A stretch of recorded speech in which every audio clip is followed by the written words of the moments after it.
이것은 한 개인의 성장의 이야기입니다. 저는 제 이야기를 담담하게 할 테니 이 이야기를 통해서 얻어가실 부분이 있다면 그것으로 저는 만족합니다. 자, 때는 2020년이었습니다. 저는 부산에서 학교를 나와서 부산에서 수련을 받고 전문의를 따고 그리고 부산에서 전문의까지 한 상태에서 갑자기 서울에 뚝 떨어졌거든요.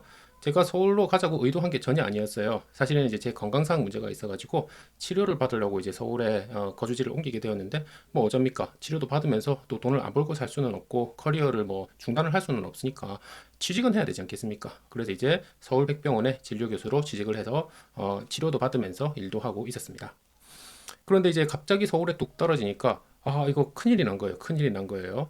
부산에서는 그래도 뭐 부산백병원 출신 전문의이고 이제 통증을 가지고 전임의까지 했으면은 뭐 먹고 사는 데는 지장이 없다라고 저는 그렇게 안일하게 생각했던 면이 있었어요.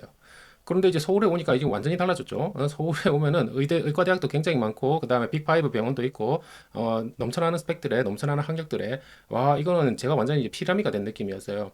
그래가지고 이제 구인 구직 사이트를 좀 찾아보기 시작했죠. 제가 어느 정도의 위치가 되는지 찾아보기 시작했는데, 이게 경쟁력이 있는 병원들에는 제가 아예 지원을 할 수조차 없는 병원도 많았고, 예를 들어서 5년 이상의 경력이 필요합니다. 아니면은 통증 분과 인정기 자격을 추가적으로 따신 분들을 우대를 합니다. 그러면 당시에 저는 그 자격증이 없었기 때문에 지원을 하면은 당연히 이제 떨어질 수밖에 없는 그런 상황이었죠. 그리고 저는 당연히 이제 지방 출신이고 하니까 학력도 낮고 스펙도 낮으니까 같은 값이면은 뭐 딴 사람 뽑지 저를 뽑겠습니까? 그래가지고 되게 걱정이 많았어요. 이 서울이라는 생태계에서 내가 살아남을 수 있나? 내가 경쟁력이 있나? 이런 고민이 많았어요. 그러면 저는 이제 어떤 것을 보완을 해야 되느냐? 사실은 보완을 할 게 너무나도 많았죠. 일단은 아프니까 건강부터 회복을 해야 되겠고, 그 다음에 뭐 이미 지방대학교 병원 나왔는데, 지방대학교 졸업하고 지방대학교 병원 나왔는데, 그런 스펙들이 뭐 하루아침에 뭐 다시 바뀌는 건 아니고, 그리고 제가 그때 이제 전문의를 따고 이제 2년 차가 되는 시점이었거든요. 그래서 아직도 실력도 일천했지요. 경험도 일천하고. 그래가지고, 이거 경쟁력이 있어야 되겠다라고 생각은 했으나, 그것들을 내가 사진만 가진다고 어느 날 갑자기 내가 경쟁력이 빵 하고 터질 수는 없잖아요. 그래서 내가 할 수 있는 거 하나하나씩 좀 미싱 링크 퍼즐들을 맞춰가면서 점점 좀 성장을 해야 되겠다 이런 생각을 하게 되었죠. 그래서 이제 조항모의 성장기가 시작이 되었습니다. 일단은 그러면 내가 당장 할 수 있는 것을 좀 고민을 해봤어요. 저는 이제 마취통증의학과 전문이고 그 중에서도 통증의학을 더 전문으로 하는 사람이거든요. 통증의학은 우리 몸의 전신에 관절 통증, 척추 통증, 그리고 이제 신경병증성 통증이 있을 때 그 통증을 다루고 특히 주사, 시술, 통증 시술에 굉장히 특화가 되어 있는 거예요. 우리 과가 이제 통증 시술을 가장 잘하는 과지요. 예를 들어서 어떤 통증 시술이 있는데 이 시술은 너무 난이도가 높아. 아니면은 이 시술은 너무 위험해. 이러면은 다른 과 선생님들께서 저희 이제 통증의학과에 협진을 주십니다. 이 시술을 좀 한번 해주십시오 하면서 협진을 주십니다. 그만큼 저희 과는 인정된 통증 시술에서는 최고봉이라고 할 수 있어요. 그렇다고 제가 최고봉이었냐? 그럴 리가 있겠습니까? 막 전문의 따고 2년 차인데 제가 뭐겠습니까? 피렘이죠. 그래서 당장 내가 할 수 있는 게 뭐냐? 시술부터 해야겠다. 시술부터 제대로 해야 되겠다. 그냥 남들 하는 만큼 해서는 안 되겠다. 그러면 안 된다. 남들보다 더 해야 되고 남들 못하는 것도 해야만이 내가 경쟁력을 가질 수 있다. 이렇게 생각을 했죠. 그래가지고 뭘 봤느냐 하면은 당시에 되게 논란이던 시술이 하나 있었어요. 경추강공, 경추 신경 차단술이라는 건데요. 우리가 목 디스크 있을 때 주사를 맞잖아요. 신경 차단술 보통 목 뒤에 정중앙에 맞거든요. 그런데 그렇지 않고 이제 이렇게 척수 신경이 나오면은 그 나뭇가지처럼 이렇게 뻗어 나가요. 그 가지에다가 주사를 하는 건데요. 여기 이제 목 모양이 있는데 이 바깥쪽으로 빠지는 이 신경부루에다가 주사를 하는 거예요. 근데 이게 굉장히 위험해요. 굉장히 위험해요. 지금은 거의 금기가 되어 있습니다. 근데 제가 공부하고 하던 그 당시에는 한참 논란 중이었어요. 왜냐면은 여기다가 노란데 신경에다가 주사를 하는데 여기 보면 빨간 거 보이죠? 동맥이거든요. 되게 가까워요. 그래가지고 혹시 실수로 이 동맥에 바늘을 찔러가지고 약을 줘버리면은 이 마취약이 바로 내려 올라가 버린단 말입니다. 그러면은 즉시 경련에 이어서 진짜로 사고가 날 수 있어요. 사실은 그 논란이 되기 전에 좀 사고가 몇 건 있었나 보더라고요. 좀 심각한 사고가 몇 건 있었는가 보더라고요. 그래서 제가 전문의를 따고 이제 학회를 가니까 야 이거 너무 위험하다. 하지 말자. 안 하는 게 좋겠다. 이렇게 계속 말씀을 하시더라고요. 학회에서. 저는 참 놀랬죠. 아니 우리 과는 전체 과 전문 과목 중에서 시술을 가장 잘하는 과인데 우리 과에서 하지 말라고 한다고? 저는 되게 놀랐었죠. 그만큼 위험한 시술이었어요. 그리고 현재 2025년 현재에는 미국에서는 이 위험한 시술 가지고 논문을 쓰면은 논문을 받아주지 않는데요.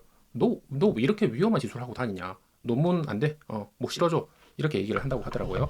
어쨌든 간에 그때는 한참 논란 중이었고 2020년 당시에는 뭐 금지가 될 정도는 아니었어요. 그런데 초짜 교수인 저에게 자꾸 신경외과 교수님이 이 위험한 시술을 해달라고 자꾸 협지를 넣는 거예요. 저는 너무 무서워가지고 하기 싫은데 교수님께서 계속 넣는 거예요. 사실은 이 시술이 위험하지만은 정확도가 있거든요. 그래가지고 목 디스크의 수술을 할지 말지 결정을 할 때 되게 좋은 단서가 됩니다. 그래서 이제 신경외과 교수님께서는 되게 섬세하게 어느 부분에 수술을 할지 그리고 수술을 할지 말지를 결정하기 위해서 저한테 계속 이 주사를 해달라고 했는데 저는 그때 할지도 몰랐고 할 의지도 없었는데 제 상황을 보니까 이것을 해야만이 남들 안 하는 남들이 두려워하는 이런 시술을 해야만이 내가 경쟁력을 가질 수 있겠다 이런 생각을 했어요.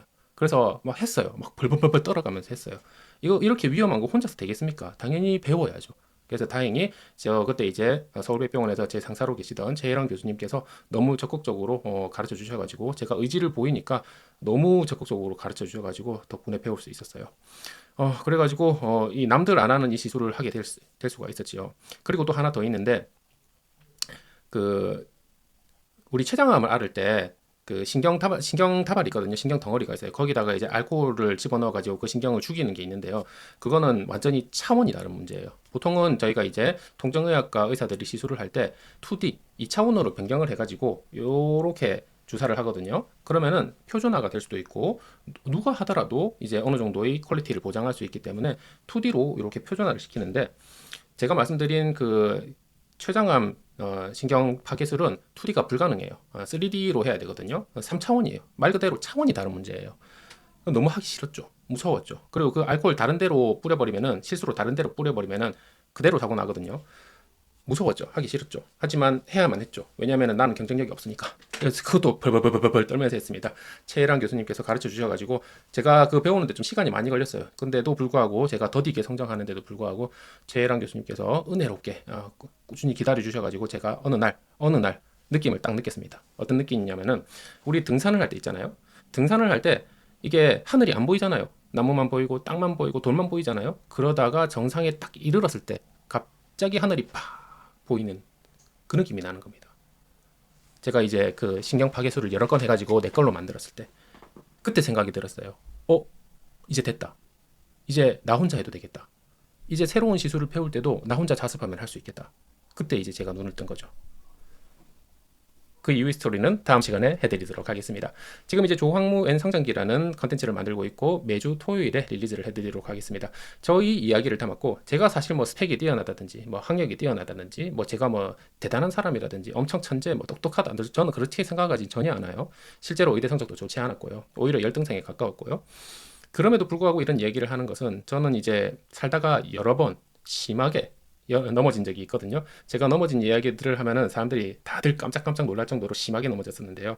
그럴 때마다 어쨌든 오뚜기처럼 항상 일어나고 그 다음에 제가 비유를 하자면은 지방에 있는 비대학병원의 인턴부터 시작해가지고 지금 이제 고려대학교 안암병원에 오기까지 그러니까 중소기업에서 시작해서 대기업까지 꾸준히 올라간 케이스를 가지고 좀 이야기거리가 있잖아요.